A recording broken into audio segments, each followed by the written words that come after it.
আপনারা আপনাদের দায়িত্ব পালন করেন না, এই জন্য এই সংকট তৈরি হয়েছে। আমরা 2টা শপথ নিয়েছি, আপনারা একটা নিয়েছেন।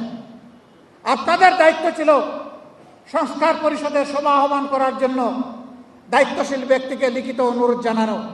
আপনারা শুধু অনুরোধ করেছেন জাতীয় সংসদ অধিবেশনের জন্য, সংস্কার পরিষদের জন্য করেন নাই। আপনারা আপনাদের দায়িত্ব পালনে ব্যর্থ হয়েছেন এবং জনগণের সাথে দেওয়া কথা আপনারা লঙ্ঘন করেছেন। আমরা আমাদের জায়গায় রয়ে গেছি। আমরা সরকারি দলকে বলবো, এখনো সময় হাতছাড়া হয়ে যায়নি। আমরা চেয়েছিলাম সংসদের ভিতরে সমাধান হোক, আপনারা সুযোগ গ্রহণ করেননি। আমাদেরকে ঠেলে জনগণের এই রায় বাস্তবায়ন করার জন্য জনগণের কাছে আপনারা আমাদেরকে আসতে বাধ্য করেছেন।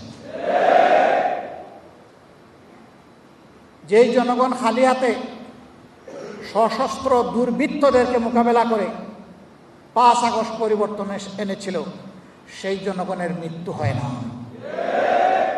এই জনগণ এখনো জীবিত, এখনো জাগ্রত।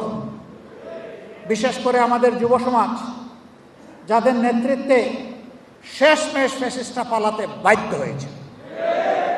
আমরা তাদেরকে বলবো, তোমরা তোমাদের বিপ্লবের যে খালি হাতের হাতিয়ার, অর্থাৎ দেশপ্রেম এবং ইমানের হাতিয়ার, সেটাকে আবার শানিত করো। যেমন আগে নেমেছি, এখনো আবার নামবো এবং ইনশাআল্লাহ জনগণের এই দাবি আমরা আদায় করে ছাড়বো ইনশাআল্লাহ। এ দাবি আদায় না হওয়া পর্যন্ত একটি ইনসাফ ভিত্তিক বাংলাদেশ গঠন করা অসম্ভব।